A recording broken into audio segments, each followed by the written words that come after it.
Innal hamdalillah nahmaduhu wa nasta'inuhu wa nastaghfiruh wa na'udzu billahi min shururi anfusina wa min sayyiati a'malina. Man yahdihillahu fala mudilla lahu wa man yudlil fala hadiya lahu. Asyhadu an la ilaha illallah wahdahu la syarika lahu wa asyhadu anna Muhammadan 'abduhu wa rasuluhu la nabiyya wa la rasula ba'dahu. Qala Allah ta'ala ya ayyuhalladzina amanu ittaqullaha haqqa tuqatih wa la tamutunna illa wa antum muslimun.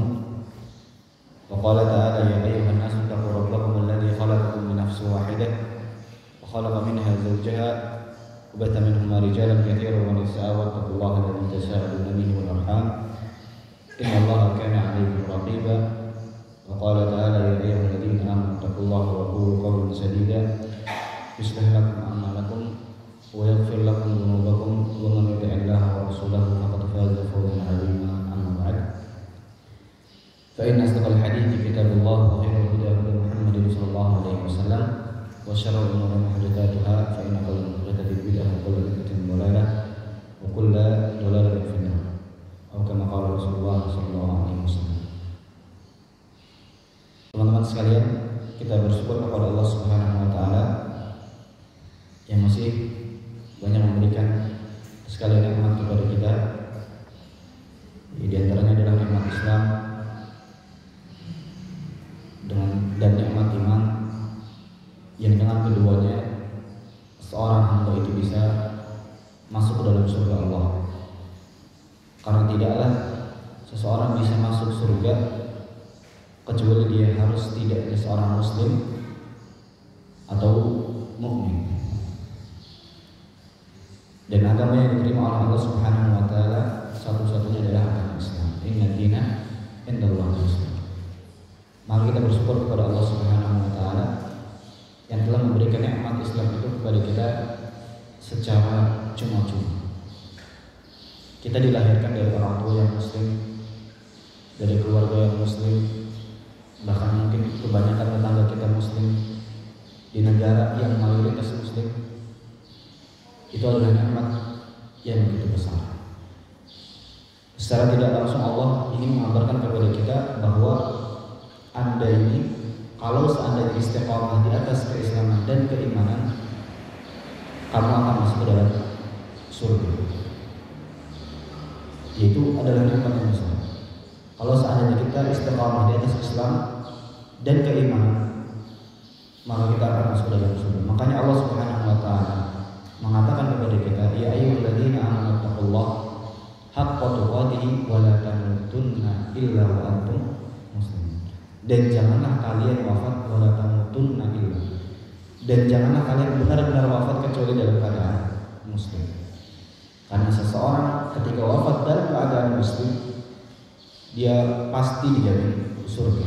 Walaupun memang keadaan orang muslim ketika masuk dalam surga itu berbeda. Ada yang masuk surga tanpa adab, tanpa hisab, itu tentu derajat paling tinggi, yaitu wali-wali Allah. Ada yang masuk surga sebelumnya dihisab tanpa diadab. Ada yang masuk surga diadab dan juga dihisab. Itu kalau seandainya kita mengetahui nikmat ini, nikmat Islam yang Allah Subhanahu wa taala berikan kepada kita, maka sebesar apapun ujian yang Allah berikan kepada kita itu tidak ada apa-apanya. Sekalipun hidup kita ini penuh dengan ujian dan cobaan dan juga kesulitan, tapi Allah Subhanahu wa taala memberikan nikmat Islam, maka ujian tersebut tidak ada apa-apanya. Toh ujian paling, misalkan hidup kita, kata Nabi sallallahu alaihi wasallam, tidak lebih mungkin 60 atau 70, baina sittin wa sab'in. A'maru ummati baina sittin wa sab'in. Umur umatku itu kalau enggak 60 ya 70. Sedikit yang lebih daripada itu.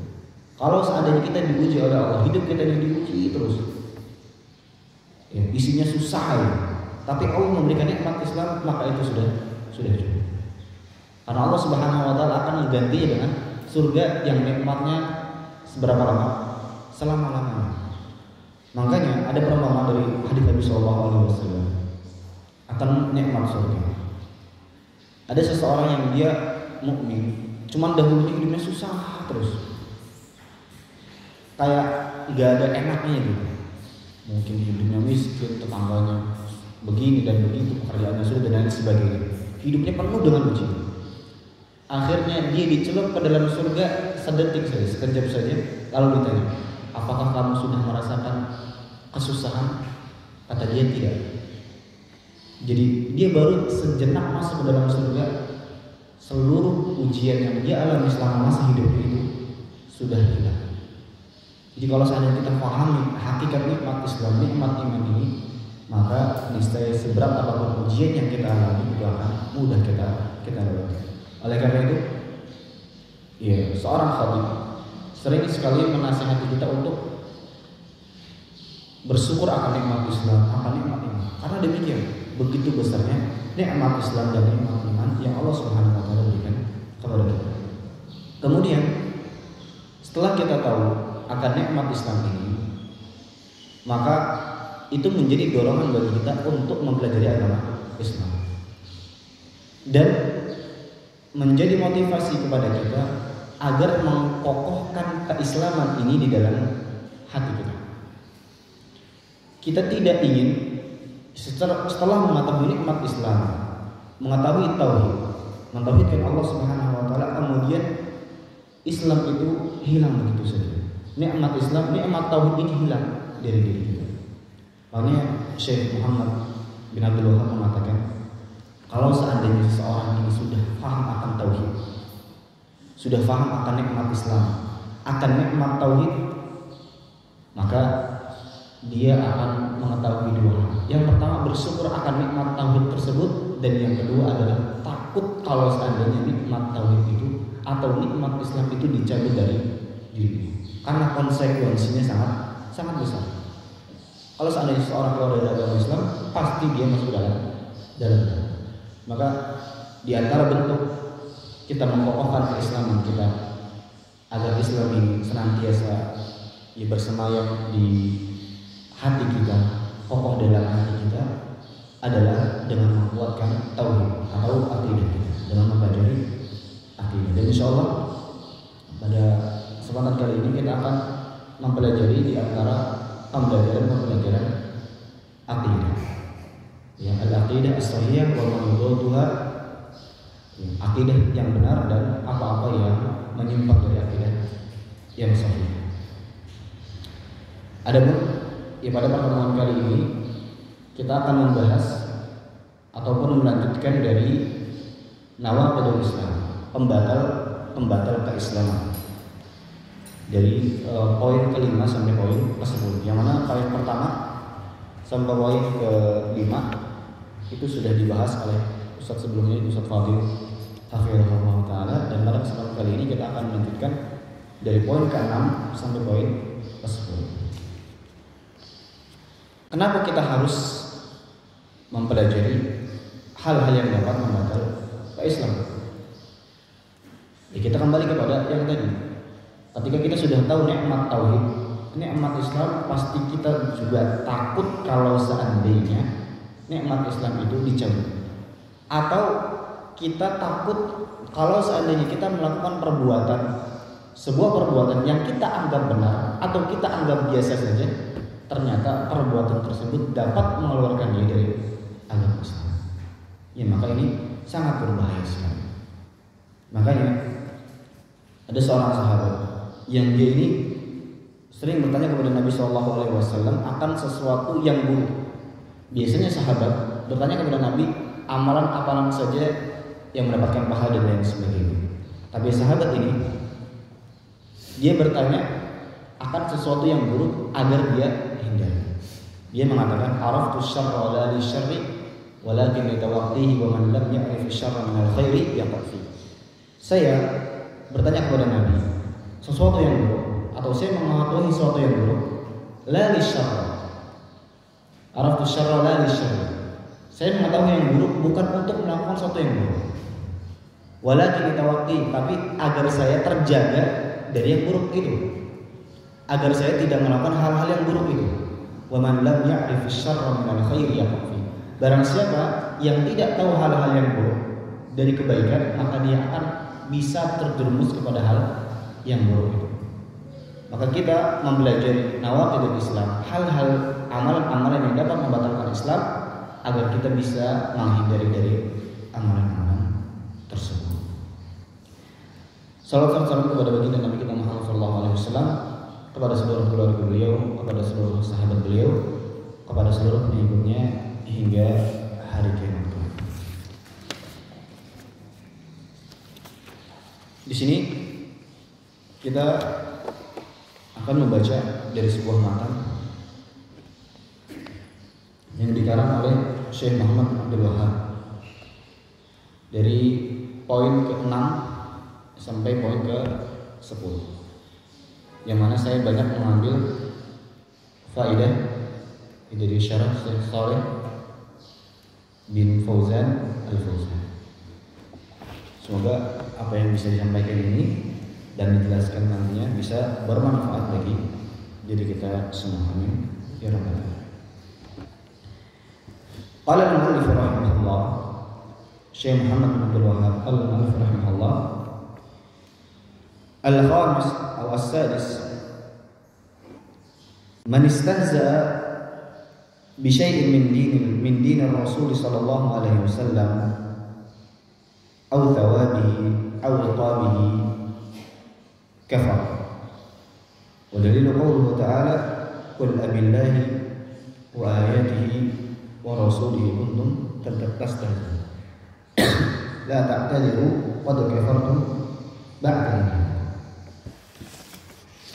Poin yang ke-6 adalah barang siapa yang menghina, mengejek bisyai'in min dinillah, sesuatu dari agama Rasul sallallahu alaihi wasallam, atau tawabi atau iqabi kafar, atau mengejek sesuatu dari agama, atau tawabi atau pahala-pahala atau adab-adab. Jadi di dalam Al-Qur'an kita banyak sekali melihat ganjaran-ganjaran dari sebuah amalan atau adab-adab dari sebuah perbuatan dosa. Kalau seandainya kita menghinakan itu, menghina ganjaran-ganjaran itu atau menghina adab-adab itu, maka dia bisa kafir. Dalil firman Allah Subhanahu wa taala, "Qul abillahi wa ayatihi wa rasulihi kuntum tastahzi'un la ta'tadiru qad kafartum ba'da iman." Qul, katakanlah, apakah dengan ayat Allah, dengan ayat-ayatnya dan dengan rasulnya kuntum tastahzi'un, kalian bercanda, kalian menghina-hina? La ta'tadiru qad kafartum ba'da iman. Janganlah kalian minta udzur, kalian sudah kafir setelah kalian beriman.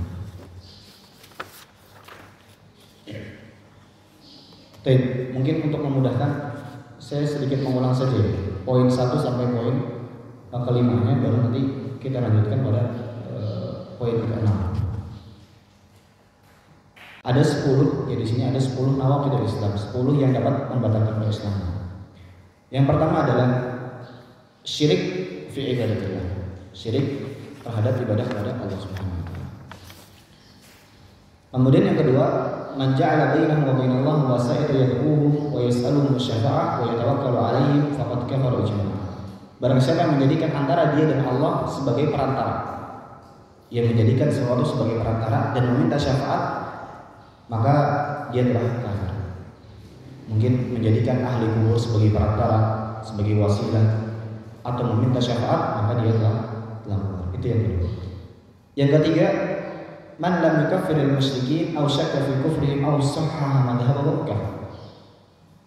Barang siapa yang tidak meyakini bahwasanya orang-orang musyrik itu kufur, atau yang tidak mengkafirkan orang-orang musyrik, atau ragu terhadap kekufuran mereka, atau bahkan membenarkan jalan mereka, maka dia telah kafir. Itu yang ketiga, hal yang dapat membatalkan Islam. Jadi ragu terhadap kekufuran orang-orang yang melakukan kesyirikan. Yang keempat, man i'taqada anna hadiya ghairi Nabi sallallahu alaihi wasallam akmalu min hadihi aw anna hukma ghairi ahsan min hukmihi kalladina yufaddiluna hukma at-tawaghit ala hukmihi fa huwa kafir. Yang keempat adalah barang siapa yang meyakini bahwasanya petunjuk Nabi sallallahu alaihi wasallam atau petunjuk selain petunjuk Nabi sallallahu alaihi wasallam itu lebih sempurna.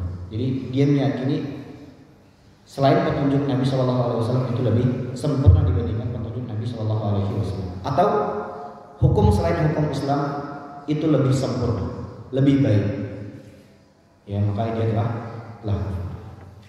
Kemudian yang kelima, an abghadu syai'an mimma ja'a bihi Rasul sallallahu alaihi wasallam walau 'amila bihi faqad kafar. Barang siapa yang membenci sesuatu dari apa yang dinyatakan oleh Nabi sallallahu alaihi wasallam dari syariat-syariatnya, walaupun dia mengamalkannya, maka dia telah melanggar. Ini yang kelima. Kemudian barulah kita masuk pada yang keenam. Itu barang siapa yang menghina atau mengejek sesuatu dari syariat, ya maka dia telah melanggar. Dalilnya qul abillahi wa ayatihi wa rasulihi kuntum tastahzi'un la ta'tadiru qad kafartum ba'da iman. Katakanlah wahai Muhammad, apakah dengan Allah, dengan ayat-ayatnya, dengan Rasulnya kalian bercanda, kalian mengejek-ejek? La ta'tadiru, janganlah kalian minta udzur, qad kafartum ba'da iman.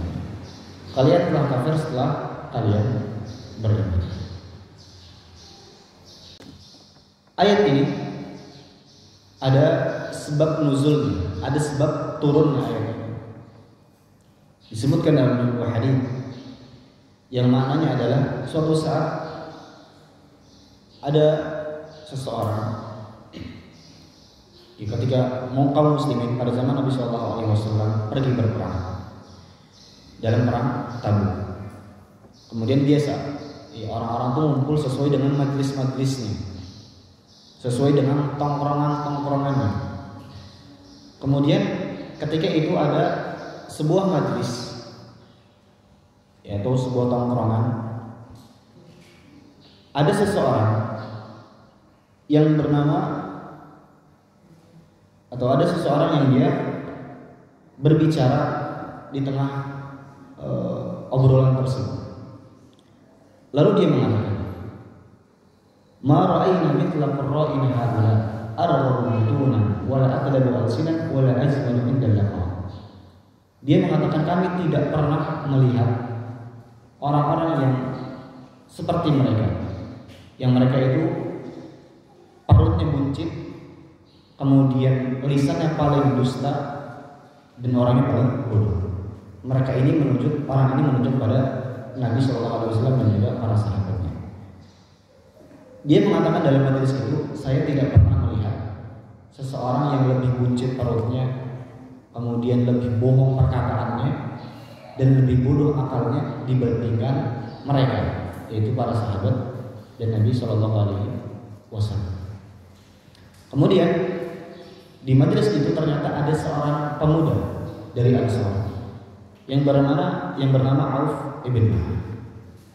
Dia ketika mendengar perkataan ini, dia marah, kesal karena perkataan ini menghina Nabi SAW dan juga para sahabatnya. Dia mengatakan, kadzabta walakinnaka munafiqun la ukhbiranna Rasulullah SAW.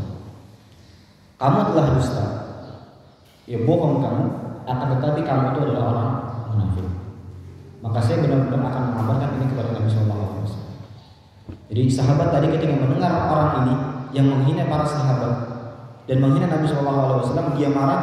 Kemudian dia ingin mengadu kepada Nabi SAW bahwasanya orang ini telah menghina Nabi Muhammad SAW dan para sahabat. Namun sebelum dia datang kepada Nabi, Allah Subhanahu Wa Taala sudah mengabarkan hal itu kepada Nabi SAW.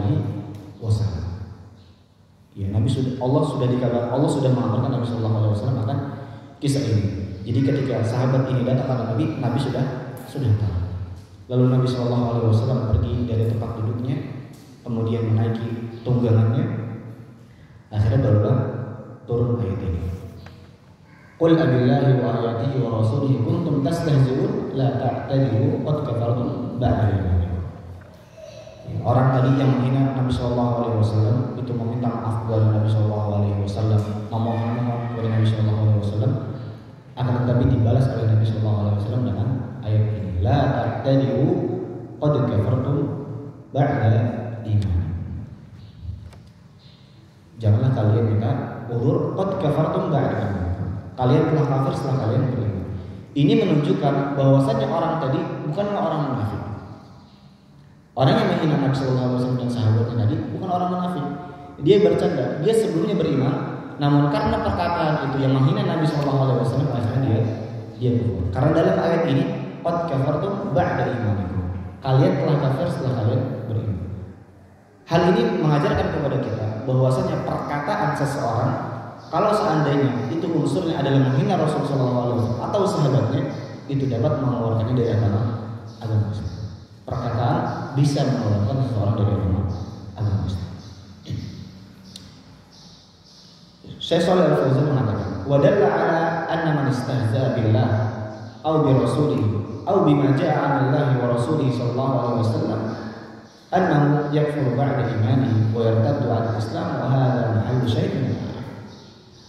Ayat ini menjelaskan kepada kita barang siapa yang menghina Allah, menghina Rasulnya, atau menghina syariat Allah dan Rasulnya, maka dia telah kufur setelah dia beriman. Jadi orang yang beriman, dia bisa kufur kalau seandainya dia melakukan perbuatan-perbuatan kufur. Wa yartaddu 'anil Islam, dan dia keluar dari agama Islam. Inilah syahid ya yang dijelaskan dalam ayat tersebut. Kemudian dalam ayat ini ada banyak sekali faedah yang bisa kita ambil. Banyak hal-hal yang agung sekali yang bisa kita pelajari. Di antaranya yang pertama adalah annahu yajibu ihtiram wa ta'dhimullah jalla wa ala wa ijlalihi wa anna man tulqisullaha fa innahu yakfur. Yaitu wajibnya, faedah yang pertama adalah wajibnya bagi kita untuk memuliakan dan mengagungkan Allah Subhanahu wa ta'ala. Dan barang siapa yang menghina Allah, maka dia bisa kufur. Barang siapa yang menghina Allah, maka dia bisa kufur. Sebagaimana orang Yahudi, mereka mengatakan yadullahi maghlullah wallat aydihim wa lu'inu bima qalu. Orang Yahudi mengatakan tangan Allah itu terikat. Ini kata orang Yahudi, tangan Allah terikat. Mereka menghina Allah Subhanahu wa ta'ala. Wallat aydihim, justru tangan mereka lah yang terikat. Wa lu'inu bima qalu. Mereka dilaknat atas apa yang mereka katakan. Kemudian juga mereka mengatakan innallaha faqirun wa nahnu aghniya. Sesungguhnya Allah itu fakir, yang kata orang Yahudi. Wa nahnu aghniya, dan kamilah orang-orang yang kaya. Ya, barang siapa yang menghina Allah Subhanahu wa ta'ala, maka dia telah kafir. Kita wajib mengagungkan dan memuliakan Allah Subhanahu wa ta'ala. Kemudian faedah berikutnya yang kita bisa ambil dari ayat tersebut adalah anna tanaqqus Rasul sallallahu alaihi wasallam kufrun aidan. Bahwasanya menghina Rasul sallallahu alaihi wasallam merupakan kekufuran juga. Jadi menghina Rasul sallallahu alaihi wasallam juga bisa kufur. Kemudian faedah yang berikutnya adalah annal wajib nahwa al-Qur'an ihtiramuhu wa ta'dhimuhu li'annahu kalamullah subhanahu wa ta'ala wa fadlu kalamillahi 'ala sa'iril kalam ka fadlillahi 'ala khalqihi. Sesungguhnya wajib bagi kita untuk memuliakan Al-Qur'an. Ya, kita tidak boleh menghina Al-Qur'an. Wajib bagi kita untuk memuliakan Al-Qur'an dan mengagungkan Al-Qur'an, karena Al-Qur'an adalah kalam perkataan Allah Subhanahu wa ta'ala. Maka wajib bagi kita untuk memuliakan Al-Quran. Bahkan mushaf saja kita harus muliakan. Ya, mushaf, sebagian ulama mengatakan mushaf itu tidak boleh dipegang kalau seandainya kita dalam keadaan tidak suci. Ya, memegang saja harus dalam keadaan suci. Ya, terlebih lagi kita mengagungkan dan memuliakan Al-Quran, itu lebih wajib. Kemudian yang berikutnya adalah faedah berikutnya, annal wajiba ihtiramu dinil Islam wa adami tanaqqusihi au intiqadu syai'in minhu. Sesungguhnya wajib bagi kita adalah untuk memuliakan agama Islam, dan kita tidak menghina syariat Islam atau mengkritik dari sesuatu dari syariat Islam. Ya, kita wajib memuliakan agama Islam dan tidak boleh menghina agama Islam. Kemudian faedah berikutnya adalah annahu yajibu ihtiramu sunnati Rasulullah sallallahu alaihi wasallam wa tawqiruha wa ihtiramuha li'annaha kalam Rasulullah sallallahu alaihi wasallam wa wahyu min Allah jalla wa ala. Kita wajib memuliakan sunnah Rasulullah sallallahu alaihi wasallam atau hadis-hadis Nabi sallallahu alaihi wasallam, karena hadis-hadis Nabi sallallahu alaihi wasallam atau perkataan Nabi sallallahu alaihi wasallam adalah wahyu. Jadi kita wajib memuliakan sunnah Nabi atau hadis Nabi sallallahu alaihi wasallam dan tidak boleh sedikit pun kita menghina Nabi sallallahu alaihi wasallam. Kemudian faedah yang berikutnya adalah ihtiramul ulama li'annahum warathatun Nabi sallallahu alaihi wasallam. Kita harus memuliakan para ulama. Kenapa? Li'annahum warathatun Nabi sallallahu alaihi wasallam. Karena para ulama adalah pewaris para nabi. Yang mana Nabi sallallahu alaihi wasallam la yuwarithu dinar wa la dirham wa innama warathu al-ilm. Para nabi itu tidak mewarisi dinar dan dirham, tidak mewarisi harta. Akan tetapi yang diwarisi oleh para nabi dan rasul adalah al-ilmu. Faman akhadahu faqad akhadha bihadzin wafir. Barang siapa yang sudah mengambil ilmu dengan banyak, maka dia telah mengambil jatah yang banyak dari warisan Nabi sallallahu alaihi wasallam. Makanya Fatimah radhiyallahu taala anha dia sempat protes kepada Abu Bakar radhiyallahu taala karena dia tidak mendapatkan bagian dari warisan. Jadi Nabi sallallahu alaihi wasallam pernah punya tanah. Namun setelah Nabi sallallahu alaihi wasallam meninggal tidak diwariskan kepada anaknya. Ya, karena memang para nabi tidak mewarisi harta. Yang diwarisi oleh para nabi dan rasul adalah ilmu. Maka kita tidak boleh menghina para ulama. Kita wajib memuliakan para ulama karena mereka adalah pewaris para nabi. Kemudian faedah berikutnya yang kita bisa ambil dari ayat tersebut adalah ihtiram umumil muslimin wa afradan wa jama'ah. Kita harus memuliakan seluruh kaum muslimin, baik individual ataupun kelompok. Kita harus memuliakan kaum muslimin.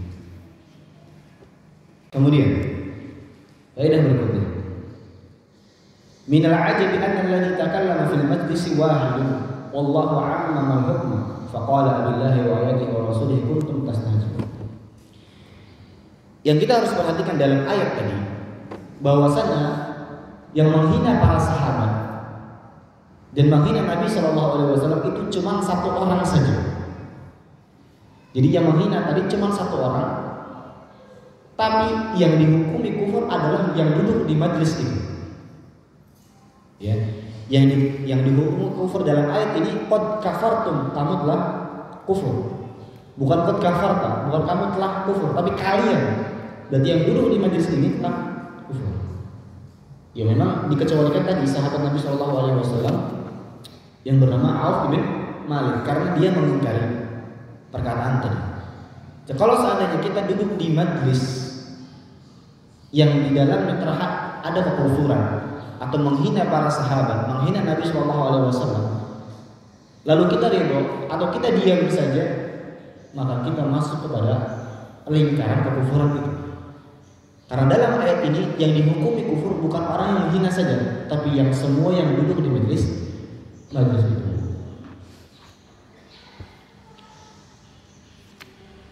Kata beliau, fadalla ala anna alladhi la yunkiru sabba Allahi aw sabba Rasul sallallahu alaihi wasallam was sahabah aw sabba ad-din aw sabba al-ulama annahu yakunu mithla as-sab sawa'un bisawa'. Lianna Allah nasaba al-istihza' ila al-majmu'ah ma anna al-mutakallim wahid. Ayat ini menunjukkan kepada kita bahwasanya orang-orang yang tidak mengingkari hinaan kepada Allah, orang yang tidak mengingkari orang yang menghina Allah dan menghina Rasul sallallahu alaihi wasallam dan para sahabat dan orang yang menghina agama dan menghina para ulama, annahu yakunu mithla as-sab sawa'un bisawa'. Maka dia dihukumi seperti orang yang menghina, sawa bisawa, 100%. kalau seandainya dia tidak mengingkari. Maka ini hati-hati. Kalau seandainya kita mungkin nonton video atau duduk di majelis, biasanya nonton video atau baca-baca artikel yang ternyata isinya adalah hinaan kepada Nabi Shallallahu Alaihi Wasallam, kemudian hati kita tidak mengingkari, hati-hati. Bisa jadi kita masuk pada golongan orang-orang tersebut. Bisa jadi kita masuk kepada kekufuran karena hati kita tidak mengingkari hal tersebut. Makanya bahaya. Sekarang banyak sekali video-video tersebar di YouTube orang-orang yang menampakkan bahwasanya dia adalah orang yang benci dengan Islam. Banyak. Padahal dia mengaku seorang Muslim. Dia menghina agama Islam dengan terang-terangan. Kemudian kita nonton video itu, lalu kita bahkan tertawa dengan ejekan-ejekannya. Ini hati-hati. Ya, khawatir kita masuk kepada ayat ini. Qad kafartum ba'da imanikum. Ini bahaya. Kita jangan sampai ikut kelompok-kelompok yang demikian atau menonton video yang unsurnya adalah menghina agama Allah Subhanahu wa taala. Ya, dia seperti orang yang menghina sawa'un bisawa, 100%. Li'anna Allah nasaba al-istihza' ila al-majmu'ah ma'an al-mutakallim. Karena Allah Subhanahu wa taala menisbahkan istihza, penghinaan ini kepada semua kelompok itu. Walaupun yang berbicara hanya satu orang. Jadi ceritanya adalah kita harus mengingkari orang-orang yang menghina Allah dan Rasulnya.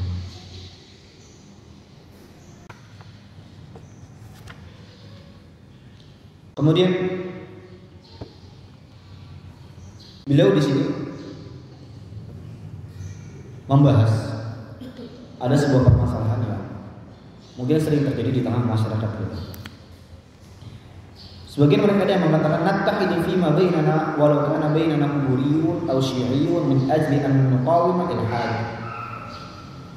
Kita bersatu di tengah-tengah kita walaupun bersama orang-orang ahli kubur atau bersama orang-orang Syiah min ajli an nuqawima ilhad, dengan tujuan kita untuk mengingkari orang-orang non-muslim atau orang-orang kafir atau orang-orang ateis. Jadi ini terjadi di tengah masyarakat. Sudahlah, kita tidak usah memikirkan kelompok. Dia mau Syiah kayak, dia mau Muslim kayak, mau madhab ini, mau itu, mau manhaj ini, mau manhaj itu. Bahkan sebagian kita yang dia mengaku Muslim, kita perhatikan gak apa-apa lah, kita bersatu bahkan dengan orang-orang non-Muslim, dengan orang-orang Nasara. Yang jelas kita bersatu. Nah ini bahaya. Ya. Fa naqulu lahum wasyirku wa ibadatu ghairillah alaysa huwa min a'dhamil ilhad bal huwa min ashaddil ilhad walladhi yasubbu Rasul sallallahu alaihi wasallam wa sahabah radhiyallahu anhum huwa min al-ilhad. Ya, bukankah kesyirikan dan peribadatan kepada selain Allah itu merupakan seburuk-buruknya al-ilhad? Al-ilhad itu adalah mengingkari adanya al-khalq atau ateisme. Bukankah perbuatan syirik itu adalah sesuatu yang ilhad? Bal huwa min asyaddil ilhad. Bahkan kesyirikan itu merupakan ilhad yang paling syadid. Walladhi yasubbu Rasulullah sallallahu alaihi wasallam wa sahabat radhiyallahu anhum huwa min al-ilhad. Dan orang-orang yang menghina Rasulullah sallallahu alaihi wasallam dan para sahabat itu termasuk ilhad. Jadi percuma kita bersatu untuk memberantas ateisme, namun kita bersama orang-orang yang menghina Allah dan Rasulnya, atau bahkan kita bersama orang-orang Nasara yang tidak menyembah Allah Subhanahu wa taala. Yang percuma. Kemudian beliau mengatakan, wa qad dzakara ulama anna al-istihza yanqasimu ila qismain. Bahwasanya menghina itu terbagi menjadi dua. Istihza'un sharihun bil qaul wa istihza'un bil isyarah. Yaitu dengan perkataan atau dengan isyarat, baik dengan lisannya ataupun dengan perbuatannya. Sebagaimana Allah Subhanahu wa taala, innal ladzina ajramu kanu minal ladzina amanu yahun wa idza marru bihim yataqabbalun. Sungguhnya orang-orang yang mujrim, orang-orang kafir, mereka ketika melewati orang-orang yang beriman, mereka mengolok-olok, mereka mentertawakan orang-orang yang beriman. Wa idza marru bihim yataqabbalun. Dan ketika mereka melewati orang-orang mukmin, yataqabbalun, mereka mengintip dengan mata mereka. Maksudnya menghinakan orang-orang beriman. Jadi tidak hanya dengan perkataan masuk ke dalam penghinaan adalah dengan perbuatan.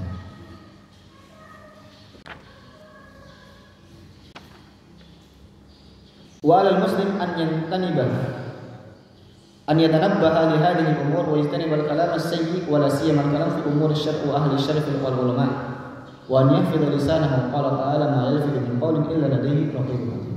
Maka hendaklah seorang muslim itu memperhatikan perkataan-perkataannya. Dia harus menjauhi perkataan-perkataan yang buruk, apalagi perkataan yang mengandung unsur kekufuran. Ya, maka kita tidak bisa mengetahui mana perkataan yang mengandung kekufuran dan tidak kecuali dengan belajar. Maka kata beliau, wala ta'riful haqqa minal batil illa idza ta'allamta al-'ilma an-nafi'. Tidaklah kita bisa mengetahui mana yang mengandung unsur kekufuran dan mana yang tidak kecuali dengan belajar ilmu agama, terutama ilmu akidah.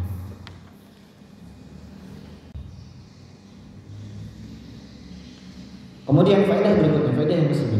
Al-ayah al-karimah aidan mas'alatan daqiqah wa hiya anna man sabba Allah aw rasulahu sallallahu alaihi wasallam aw kitabahu aw sunnata Rasulillah sallallahu alaihi wasallam annahu yakfuru sawa'an kana jadan aw hazilan. Ayat ini dalam sekali maknanya. Barang siapa yang menghina Allah, menghina Rasul sallallahu alaihi wasallam, menghina kitabnya, menghina sunnah Rasul sallallahu alaihi wasallam, maka dia telah kufur. Sawa'un kana jadan aw hazilan. Baik dia menghinanya secara sungguh-sungguh ataupun bercanda. Ya. Dia kalau seandainya mengucapkan kalimat kufur, maka tidak ada alasan dia sungguh-sungguh ataupun bercanda. Ya, walaupun bercanda, dia bisa keluar dari agama Islam. Kemudian faedah berikutnya adalah kadzalika tadullul ayat annahu yakfur walau lam ya'lam anna hadza kufrun. Ayat ini juga menerangkan bahwasanya seseorang bisa kufur walau lam ya'lam anna hadza kufur. Ketika dia mengucapkan kalimat kufur walaupun dia tidak tahu bahwasanya ini adalah kalimat kekufuran.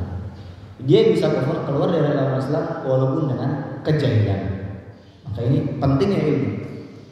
Kalau seandainya seseorang mengucapkan suatu kalimat yang mengandung kufuran, ya maka dia telah kufur walaupun serius ataupun bercanda ataupun dia jahil, tidak memiliki ilmu, tidak ada uzur di dalamnya. Kemudian ada beberapa permasalahan. Ma hukum man yastahzi'u bid-din li idhakin nas? Apa hukum menghina-hina agama untuk candaan, untuk komedi? Jawab, al-hukum annahu kafir. Sawan kana jadan aw hazan aw yudhikun nas fa innahu yakfur ba'da imanihi wad din laysa mahalan lil-istihza' was-sufiyah. Hukumnya adalah kafir. Jadi orang yang bercanda terhadap agama, menghina agama untuk bahan tertawaan, untuk bahan komedi, yang menjadikan agama sebagai bahan komedi, maka dia bisa kufur. Baik dia serius ataupun dengan bercanda. Ini sering kita dapati sekarang, banyak orang-orang yang dia mengaku muslim, bahkan mengaku pemuka agama, namun isi kontennya adalah menghina agama. Ini bahaya. Apalagi tujuannya untuk menghibur, ini lebih bahaya. Ini dengan alasan kan ini cuma menghibur saja, kan ini cuma bercanda saja, tidak serius. Ya tetap, kalau seandainya isinya adalah menghina agama, menghina Allah dan Rasulnya, maka dia akan keluar dari agama. Tapi itu tadi an-naqid yang ke-6, pembatal keislaman yang ke-6. Kita masuk kepada pembatal keislaman yang ke-7. Qala al-muallif rahimahullah, as-sabi'u as-sihr wa minhu as-sarfu wal 'atf. Faman fa'alahu aw radiya bihi kafara. Wa dalil qawluhu ta'ala wa ma yu'allimani min ahadin hatta yaqula innama nahnu fitnatun fala takfur. Yang ketujuh yang dapat mengeluarkan seseorang dari agama Islam adalah sihir. Ya, yang mana wa minhu as-sarfu wal 'atfu, yaitu memalingkan dan al-'athaf. Faman fa'alahu aw radiya bihi kafar. Barang siapa yang dia melakukan perbuatan sihir atau ridho terhadap perbuatan sihir maka dia telah kufur. Dalilnya firman Allah Subhanahu wa taala, "Wa ma yu'allimani min ahadin hatta yaqula innama nahnu fitnatun fala takfur." Tidaklah dua malaikat yang diutus oleh Allah Subhanahu wa taala kemudian mereka mengajarkan ilmu sihir kecuali mereka sebelumnya mengatakan innama nahnu fitnatun fala takfur. Janganlah kalian, ini kami adalah fitnah bagi kalian, ujian bagi kalian, maka janganlah kalian kufur. Sihir, mempelajari sihir, bahkan ridho terhadap sihir maka dia telah kufur. Sihir fil lughah ibaratun an syai'il khafi wa li hadha yaqulu ulama as-sihru ma khafiya wa la tufasabu. Sihir itu adalah sesuatu yang samar yang tidak terlihat. Ya, sesuatu yang tidak terlihat. Dan sihir ini terbagi menjadi dua. Ada sihir yang hakiki, ada sihir yang tahyil. Sihir yang hakiki, yang benar-benar sihir bisa kita lihat, atau tahyil. Ya. Apa yang dimaksud dengan sihir hakiki? Kata beliau, fal hakiki minhu ibaratun an amalin yu'athiru fil abdan aw fil qulub.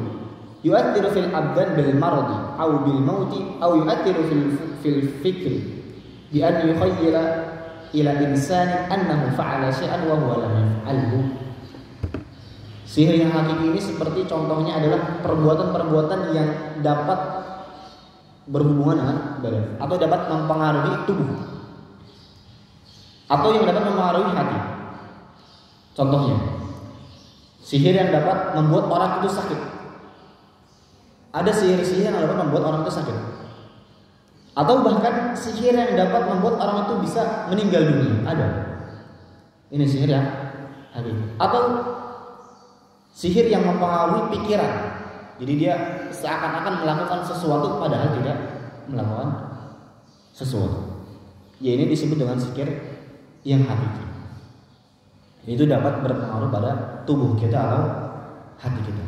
Bahkan sihir ini bisa menjadikan seseorang itu benar-benar suka dengan orang lain atau benar-benar benci terhadap orang lain.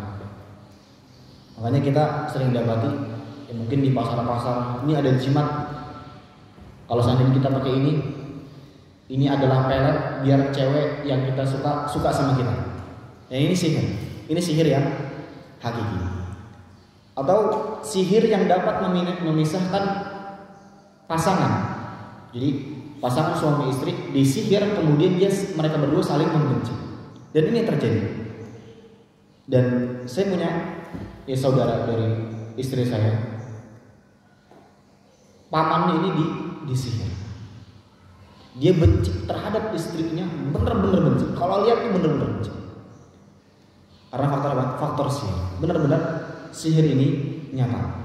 Jadi tidak benar juga kalau seandainya ada orang mengatakan sihir itu tidak nyata. Sihir ini benar-benar nyata. Bahkan Allah Subhanahu wa taala menyebutkan dalam Al-Qur'an. Ya. Bahkan Nabi Shallallahu alaihi wasallam itu juga pernah disihir.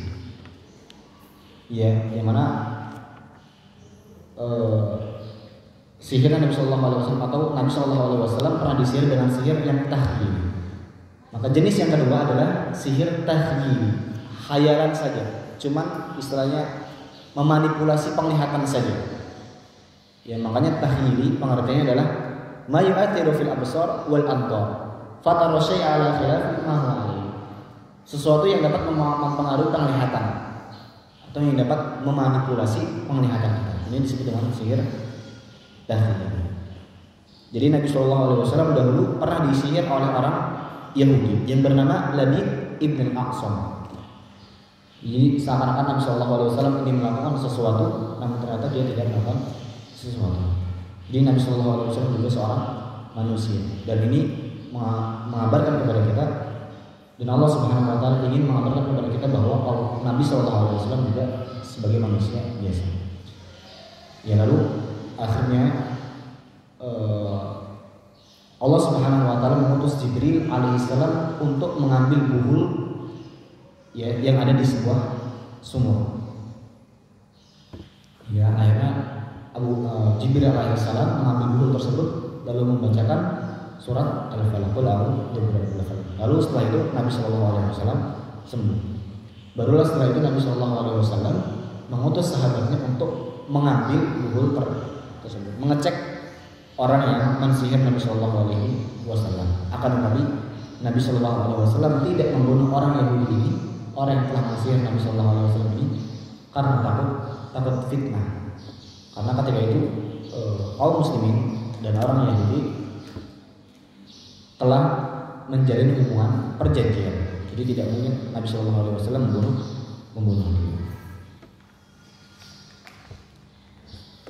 Kemudian di antara contoh juga sihir yang takhyili yang dapat memanipulasi penglihatan adalah kisahnya Nabi Musa alaihissalam. Ya, ketika Nabi Musa alaihissalam ditantang oleh Fir'aun untuk menghadapi para penyihir. Ya, penyihir yang hebat dari tentaranya Fir'aun. Akhirnya tentaranya Fir'aun ini atau sihir-sihir Fir'aun melemparkan sebuah tongkat lalu jadi ular.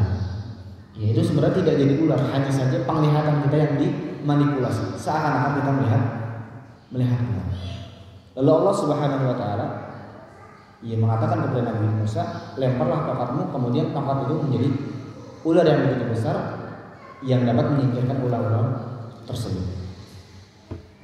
Ya, setelah itu penyihirnya Fir'aun ini melihat mukjizat Nabi Musa alaihissalam, dia sadar ini bukanlah sihir, ini bukanlah perbuatan manusia, ini adalah mukjizat dari Allah Subhanahu wa taala. Barulah setelah itu penyihirnya Nabi Musa alaihissalam mereka beriman kepada Nabi Musa alaihissalam.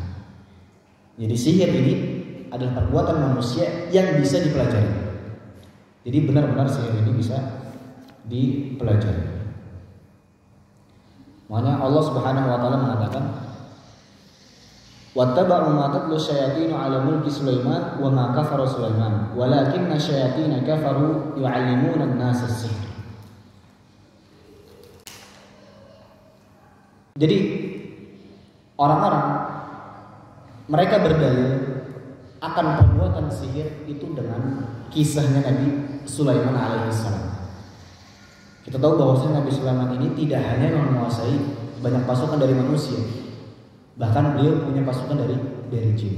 Ya, makanya Allah Subhanahu wa taala membantah mereka, wa ma kafara Sulaiman. Nabi Sulaiman itu tidak karena orang yang dia berhubungan dengan jin, dia telah melakukan perbuatan kufur. Akan tetapi apa yang dilakukan oleh Nabi Sulaiman adalah pemberian mukjizat dari Allah Subhanahu wa taala yang Allah Subhanahu wa taala tidak berikan kepada orang-orang setelahnya. Walakinna syayatin kafaru yu'allimuna an-nasa as-sihr. Akan tetapi setan-setan telah kufur, mereka mengajarkan kepada manusia sihir. Wa ma unzila 'alal malakaini bi Babil Harut wa Marut. Dan tidaklah diturunkan dua malaikat di daerah Babil, di Babil Harut wa Marut, yang bernama Harut dan Marut. Wa ma yu'allimani min ahadin hatta yaqula inna ma nahnu fitnatun fala takfur. Jadi Allah Subhanahu wa taala pernah menguji manusia untuk menurunkan dua malaikat mengajarkan sihir kepada mereka. Jadi Allah Subhanahu wa taala pernah menguji manusia menurunkan dua malaikat untuk mengajarkan sihir. Akan tetapi malaikat ini sebelum mengajarkan sihir, mereka mengatakan kepada manusia, janganlah kalian berbuat kufur, karena yang mempelajari sihir ini adalah perbuatan kufur. Jadi Allah Subhanahu wa taala sengaja menurunkan dua malaikat tersebut bukan agar manusia melakukan perbuatan kufur, tapi ingin menguji manusia. Dia melihat siapa yang beriman dan siapa yang kufur.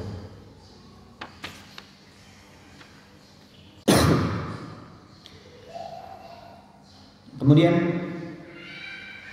qala Syekh rahimahullah, "Aw radiya bihi idza lam yata'allamhu wa lam ya'malhu walakin radiya bihi wa ma ankarahu fa hadha yakfur aidan bi mujarrad ar-ridha." Ya. Dimasuk terhadap kekufuran terhadap kesirikan adalah kufur terhadap kesihir adalah walaupun dia tidak belajar ataupun tidak mengamalkan, namun dia ridho. Jadi ridho terhadap sihir merupakan bentuk kekufuran. Jadi ridho terhadap sihir merupakan bentuk kekufuran. Lalu apakah seseorang itu bisa disihir? Maka jawabannya iya. Dan bagaimana mengobati orang yang disihir? Ya tentu dengan ruqyah syar'i yang diajarkan oleh Nabi Shallallahu Alaihi Wasallam, bukan dengan sihir yang serupa.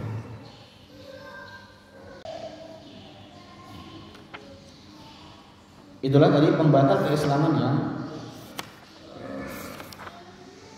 yang ketujuh, yaitu tentang sihir dan ridho terhadap sihir, maka dia telah kufur. Kemudian pembatal keislaman yang ke-8,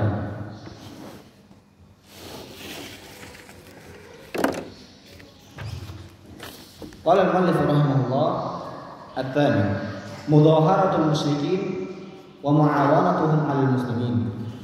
Wa dalilu qawluhu ta'ala wa man yatawallahum minkum fa innahu minhum innallaha la yahdi qaumadh dhalimin. Pembatal keislaman yang ke-8 adalah membela orang-orang musyrik dan membantu orang-orang musyrik untuk memerangi orang-orang muslim. Allah Subhanahu wa taala mengatakan, barang siapa yang loyal di antara kalian kepada orang-orang musyrik, fa innahum minhum, maka mereka telah masuk pada golongan mereka. Mereka telah kufur. Innallaha la yahdil qaumadh dhalimin. Sesungguhnya Allah Subhanahu wa taala tidak memberi hidayah kepada orang-orang yang berbuat zalim. Asy-Syaikh rahimahullah akhadha naw'an wahidan min anwa'il muwalatil kuffar wa huwa al-mudhaharah wa illa fal muwalatu tashmulu al-mahabbah bil qalb wa mudaharatul musyrikin 'alal muslimin wa thana' wal manah bil kuffar. Syekh di sini hanya memberikan satu contoh, yaitu muwalah, loyal atau membantu orang-orang musyrik atau orang kafir. Dan di antara makna muwalah adalah cinta kepada orang-orang kafir atau memuji orang-orang kafir. Ini kita harus hati-hati. Jadi antara bentuk muwalah kepada orang kafir atau loyal kepada orang kafir adalah kita memuji orang-orang kafir.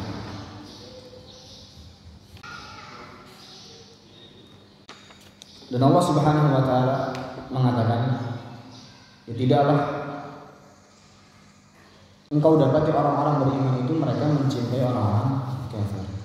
Allah Subhanahu wa taala mengatakan, la tajidu qauman yu'minuna billahi wal yawmil akhir yuwaduna man hadallah wa rasulahu walau kanu aba'ahum aw abna'ahum aw ikhwanahum aw ashiratahum. Engkau wahai Muhammad tidak mungkin mendapatkan suatu kaum yang beriman kepada Allah dan hari akhir, namun mereka mencintai orang-orang yang memusuhi Allah dan Rasulnya. Ya tidak mungkin dikatakan seseorang itu beriman kalau seandainya mereka loyal atau cinta terhadap orang-orang kafir, walaupun mereka itu adalah bapak-bapak mereka atau anak-anak mereka atau saudara mereka.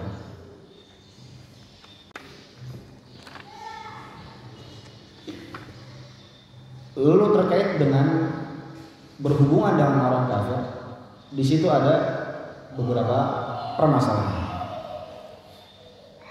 Di antaranya adalah bagaimana kalau seandainya seseorang muslim dia menikahi orang kafir.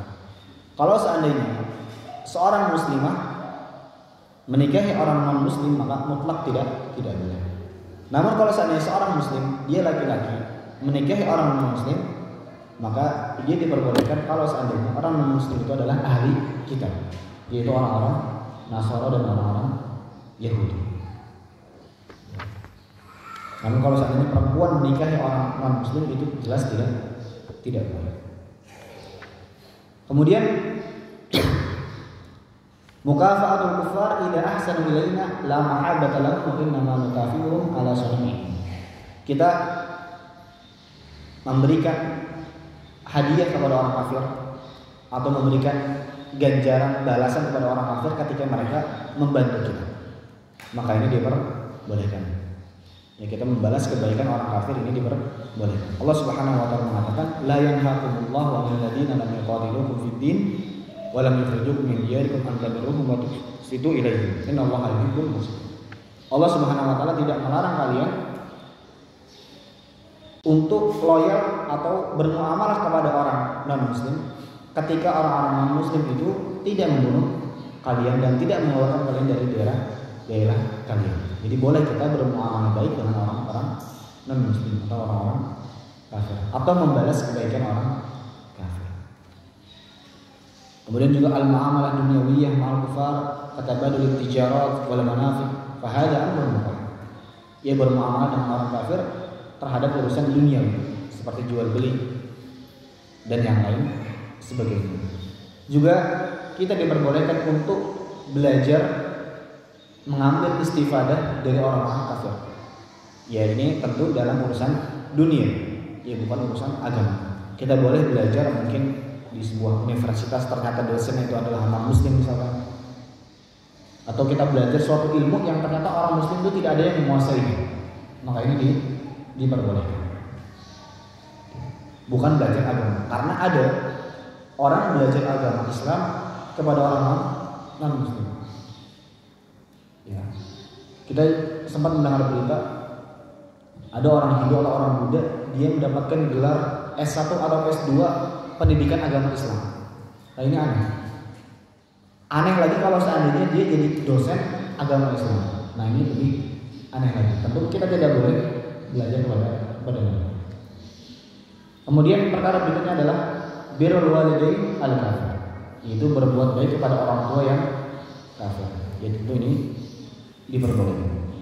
Bahkan salah satu cara mendoakan orang tua yang mungkin masih kafir atau bahkan mungkin dia dulu mengenal agama Islam adalah dengan berbuat baik kepada orang tua.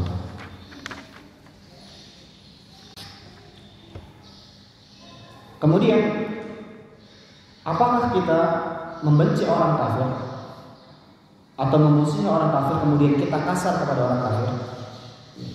Apa yang dimaksud dengan firman Allah Subhanahu wa taala Muhammadur Rasulullah walladzina ma'ahu asyidda'u 'alal kuffari rahimahu bainahum. Muhammad Rasulullah, Muhammad sallallahu alaihi wasallam adalah utusan Allah dan orang-orang yang bersamanya itu kasar, asyidda, keras kepada orang-orang kafir. Rahimahu bainahum. Mereka lembut di antara mereka. Airu muhammadu bil muslimin walakin laisa ma'na annahum ashidda wal kufar aw fihim ghilbah alaihim annahum la yata'amaluna ma'ahum fi ma abaha Allah aw annahum la yatazawwajuna min al-kitabiyyin. Iya.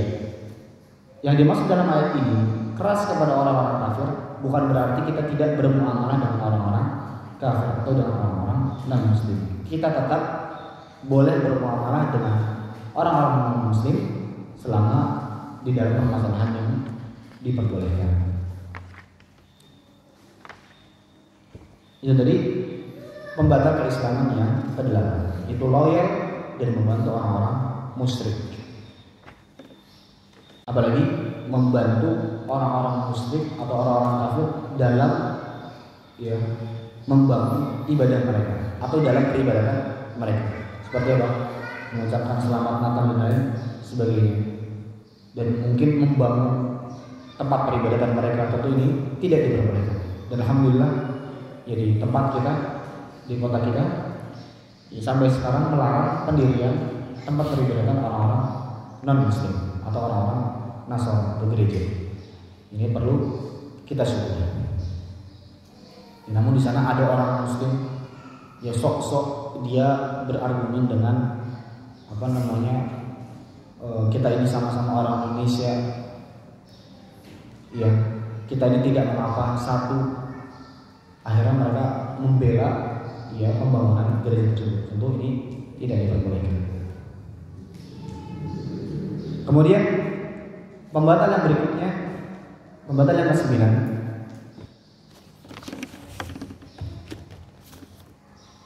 beliau mengatakan man i'taqada anna ba'dun nas yas'al al-khurud an syari'ati Muhammadin sallallahu alaihi wasallam fa huwa kafirun.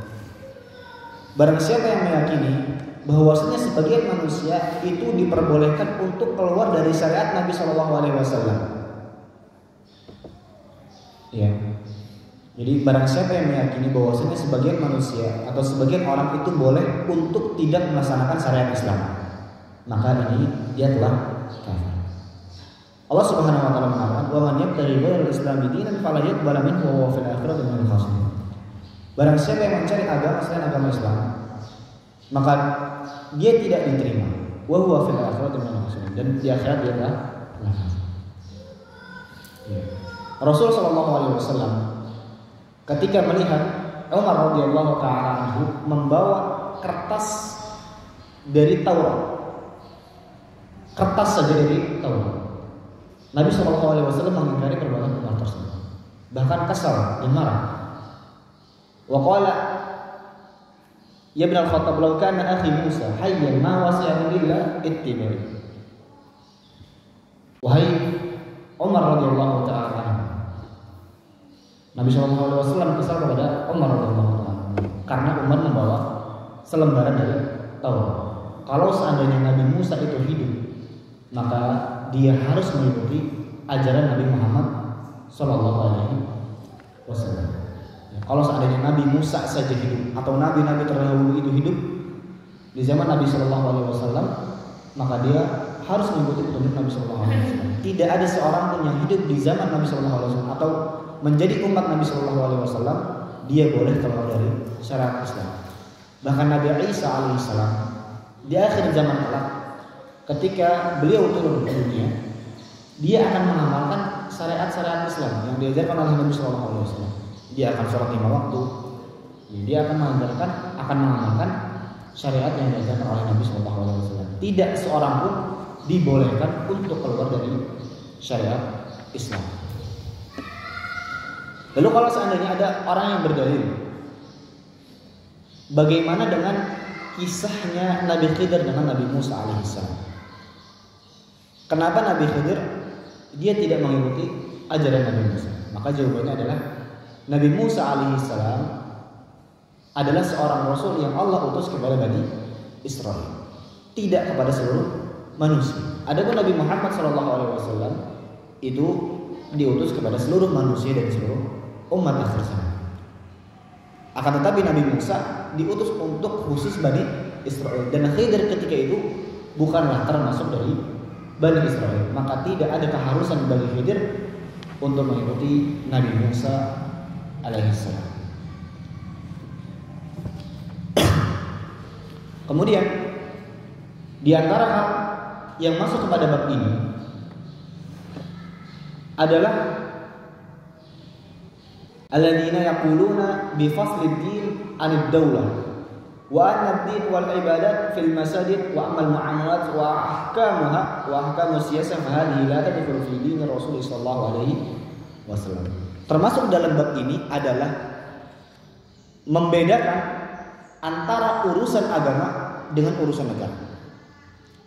Contoh, ini kan urusan negara, nggak usahlah ada Islam di bawah-bawah. Ini sering kita dengar. Ini masuk ke dalam bab ini. Ini urusan muamalah, ini urusan ekonomi negara, nggak usahlah bawa-bawa agama. Urusan riba itu cuma urusan agama saja, nggak usah dibawa agama. Agama itu sudahlah dibahas di masjid-masjid saja. Tapi di urusan pemerintahan, urusan kantor itu nggak usah dibawa agama. Nah ini termasuk kepada bab ini, maka harus hati-hati. Kalau seandainya ada, udahlah. Kalau di kantor urusan kantor, nggak usah ada urusan agama. Turuti urusan kantor, tidak. Karena agama ini diturunkan untuk kita amalan di seluruh aspek kehidupan kita. Ya, kalau seandainya ada yang mengatakan memisahkan antara urusan agama dengan urusan dunia, maka dia masuk ke dalam bab ini. Kemudian juga yang masuk kepada pembahasan ini adalah inna syariah innama hiya lizaman al-madi amma al-waqtul hadir fala tasluhu lahu syariah. Sesungguhnya syariat ini itu untuk zaman Nabi saja. Adapun zaman ini aturan-aturan syariat itu tidak berlaku. Nah ini termasuk pada bab ini. Kalau seandainya ada yang mengatakan udah jam syariat ini, Al-Quran hadits ini tidak cocok untuk zaman kita, ini bahaya. Kalau seandainya ada yang mengatakan demikian, dia masuk pada bab ini yang bisa mengeluarkan dia dari agama Islam. Syariat Islam itu diturunkan untuk sampai hari kiamat, bisa diterapkan di setiap waktu dan di setiap tempat. Kemudian juga masuk kepada bab ini juga man ibtada'a bid'atan fid din aw ahdatha hadathan yadhunnu annahu khairu annahu tuqarribu ila Allah 'azza wa jalla. Hada naw'un min al-khuruj 'an syari'ati Muhammad sallallahu alaihi wasallam. Li'annahu lam yas'hum ma syari'ahu Allah 'azza wa jalla.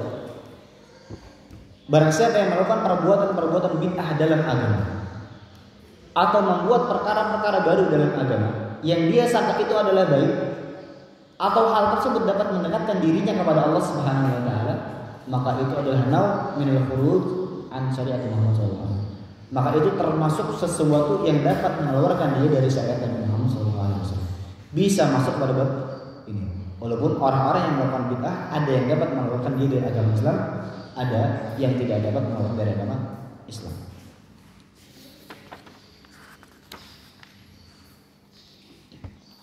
Kemudian dalam bab ini yang sering kita dapati adalah orang-orang sufi. Ya, orang-orang sufi ini mereka mengatakan kalau seandainya seseorang ini sudah martabatnya sudah tinggi, dia sudah tidak lagi wajib ibadah.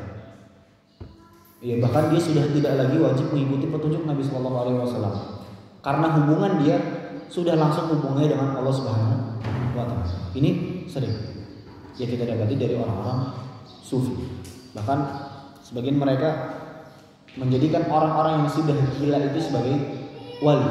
Kenapa? Karena mereka sudah tidak lagi menjalankan syariat agama Allah. Wajar mereka sudah gila, tidak diwajibkan bagi mereka sholat. Ya, namun mereka mengatakan karena mereka sudah tidak wajib, sudah gila, mereka ini dianggap wali. Derajatnya sudah tinggi. Tentu ini merupakan kebodohan. Seseorang yang dia semakin paham terhadap agama, semakin derajatnya tinggi, maka seharusnya dia semakin taat kepada Allah Subhanahu wa taala. Bukan justru malah semakin jauh dari agama Allah Subhanahu wa taala. Baik, itu tadi pembatal keislaman yang ke-9. Kita masuk kepada pembatal keislaman yang ke-10. Qala al-mu'allif rahimahullah, al-i'radu an dinillah la yata'allamuhu wa la ya'malu bihi wa dalilu qawluhu ta'ala wa man adlamu mimman dzukira bi ayati rabbih thumma a'rada anha inna minal mujrimina muntaqimun. Ya, yaitu yang dia berpaling dari agama Allah Subhanahu wa taala. Berpaling dari agama Allah Subhanahu wa taala, tidak mempelajari agama dan tidak mengamalkan apa yang ada dalam syariat Islam. Berpaling dari agama, dia tidak ingin belajar agama dan tidak mengamalkan isi dari agama Islam, maka dia adalah kufur. Allah Subhanahu wa taala mengatakan, "Wa man adzlamu mimman dzukira bi ayati rabbih tsumma a'rada anha." Siapa lagi yang lebih zalim dibandingkan orang yang ketika dibacakan ayat-ayat Allah Subhanahu wa taala kemudian dia berpaling dari ayat-ayat tersebut. Jadi wajib bagi kita untuk mempelajari ilmu agama dan mengamalkan ilmu agama. Namun di dalam mempelajari ilmu agama ada yang fardu ain dan ada yang fardu kifayah. Fardu ain adalah sesuatu yang harus dipelajari oleh setiap muslim. Contohnya sholat, kemudian puasa. Kalau seandainya memang dia ingin berhaji, maka wajib bagi dia untuk mempelajari haji.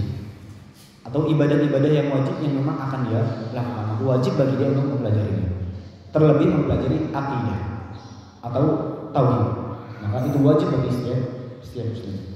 Adapun ilmu yang fardu kifayah yang tidak semua orang wajib adalah mungkin seperti ilmu-ilmu fikih yang mendalam, khilaf-khilaf para ulama dan lain sebagainya. Jadi ilmu-ilmu yang tidak wajib dipelajari oleh seluruh kaum muslimin. Falladhi yarfudu ta'allum al-'ilm rabbatan anhu yakunu kafiran. Kalau seandainya ada seseorang yang dia enggan untuk belajar agama karena benci terhadap belajar agama, maka dia bisa kafir. Makanya hati-hati. Kita jangan sampai mendapati mungkin keluarga kita kemudian enggan untuk belajar agama, apalagi enggan belajar agama karena benci terhadap agama. Ini bahaya. Bisa menyebabkan seseorang keluar dari agama Islam. Kemudian tidak hanya belajar agama, setelah kita belajar agama kita juga harus mengamalkan ilmu yang sudah kita pelajari. Fal amru muhimun jiddan, amru ta'allumi wa amru al-amal, faman rafadahuma aw rafada ahadahuma fa innahu yakunu murtaddan an dinil Islam. Ini adalah perkara yang sangat penting sekali, yaitu belajar dan mengamalkan agama. Barang siapa yang tidak melakukan keduanya atau salah satu di antara keduanya, maka dia bisa keluar dari agama Islam. Jadi kalau seandainya ada seseorang yang dia enggan untuk belajar agama karena benci kepada agama Islam, maka dia bisa keluar dari agama Islam. Karena sebagian ada orang dia malas belajar agama karena saya nggak mau belajar agama lah, takut saya nanti terjangkit teroris atau lain sebagainya. Nah ini bahaya. Kalau seandainya seorang dia tidak enggan belajar agama Islam, maka dan benci di atas dasar benci, dia bisa keluar dari agama Islam. Wal i'radu idza kana an ta'allum usuluddin wal aqidah wa 'adami raghbatin fiha fa hadha naqidun min nawaqid al-Islam. Wa amma idza kana al-i'radu an ta'allum tafasiluddin wa tafasil al-ahkam bisabab al-kasal aw 'adam at-tafarruq lidzalika fa hadha ma'siyah wala yu'addu naqidan min nawaqid al-Islam. Ya termasuk dari penyimpang dari agama. Idza kana an ta'allum usuluddin, seandainya dia enggan atau berpaling untuk mempelajari usul agama, itu akidah. Atau dia tidak suka belajar agama, ini masuk kepada pembatal keislaman. Ini bahaya. Wa amma idza kana i'radu an ta'allum tafasiluddin wa tafasil al-ahkam bisabab al-kasal. Namun kalau seandainya dia enggan untuk belajar agama, malas belajar agama, maksudnya belajar agama yang terperinci, yang fardu kifayah, ya, karena sebab malas belajar, maka ini termasuk maksiat. Kalau seandainya dia enggan belajar agama karena nggak suka, dia bisa keluar dari agama Islam. Tapi kalau seandainya dia enggan belajar agama karena malas, maka dia masuk ke dalam kemaksiatan. Dia bukan termasuk pembatal keislaman. Baik, itu tadi 10 pembatal keislaman. 10 hal yang bisa mengeluarkan seseorang dari agama Islam. Yang kanan tadi adalah menghina Allah dan Rasulnya, kemudian perbuatan sihir, kemudian loyal kepada orang-orang muslim, dan membantu orang-orang muslim dalam memerangi orang-orang muslim. Kemudian yang ke-9 adalah meyakini bahwasanya hukum selain hukum Allah, atau meyakini bahwasanya manusia itu bisa keluar dari syariat Islam. Dan yang terakhir adalah berpaling dari agama Allah Subhanahu wa taala dengan dia tidak belajar agama dan tidak mengamalkan agama. Kemudian terakhir beliau mengatakan wala farqun fi jami' hadhihi an-nawaqid bainal hazil wal jad wal khafifi illa al-mukrah. Tidak ada berbeda kalau seandainya seseorang melakukan pembatal Islam, keislaman tersebut. Bainal hazili wal jad wal khafi illa al-mukrah. Di antara orang-orang yang bercanda atau orang-orang yang serius ataupun orang-orang yang takut, kecuali dalam keadaan dipaksa. Jadi kalau seandainya ada seseorang yang mengamalkan 10 perkara tadi, baik dia bercanda ataupun serius, sengaja ataupun tidak sengaja, dia paham ataupun tidak paham, atau juga dia takut, maka dia mengeluarkan dari agama Islam, kecuali kalau seandainya dia dipaksa. Kemudian juga kalau seandainya dipaksa, ada beberapa catatan yang harus kita perhatikan. Ada syarat-syaratnya. Yang pertama, an yakuna mukrahan la khaifan faqat. Dia benar-benar dipaksa, bukan sekedar rasa takut saja. Ya, bukan sekedar hanya diancam saja. Dia harus benar-benar karena dipaksa. Ya. Kemudian syarat yang kedua adalah an yakuna qalbuhu mutma'innan bil iman. Kemudian syarat berikutnya adalah hatinya harus benar-benar tenang di atas keimanan. Ya. Kemudian syarat yang ketiga adalah an yakuna qasduhu daf'ul ikrah la yadhal kufar. Syarat yang ketiga, dia melakukan perbuatan kufur tersebut karena untuk menahan diri atau untuk membela diri, bukan karena ridho terhadap perbuatan kufur tersebut. Jadi yang pertama karena benar-benar terpaksa, yang kedua hatinya harus benar-benar tenang di atas keimanan, dan yang ketiga adalah karena memang untuk menjaga diri, ya bukan karena ridho terhadap kekufuran tersebut. Wa kulluha min a'dhami ma yakunu khataran wa aktaru ma yakunu wuqu'an fa yanbaghi lil muslimi an yuhadhdhiraha wa yakhafa minha ala nafsihi. Ya, 10 pembatal-pembatal tadi adalah hal yang paling berbahaya dan paling sering terjadi dalam kaum muslim. Maka penting sekali kita mempelajari ini dan mengajarkan kepada orang lain, terutama keluarga kita.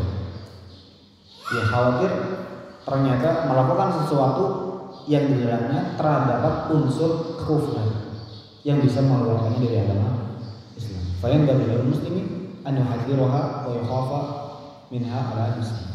Maka hendaknya kita sebagai seorang muslim agar hati-hati terhadap 10 perkara tersebut dan takut 10 perkara tersebut kita lakukan atau tertimpa pada diri kita. Ini semoga apa yang disampaikan ini bisa bermanfaat bagi diri pribadi dan seluruh kaum muslimin. Semoga Allah Subhanahu wa taala menjadikan kita wafat di atas tauhid kepada Allah Subhanahu wa taala dan menjauhkan kita dari syirik. Begitu juga dengan saudara-saudara kita dan keluarga kita. Amin ya rabbal alamin. Kita tutup dengan doa kafaratul majlis. Subhanallah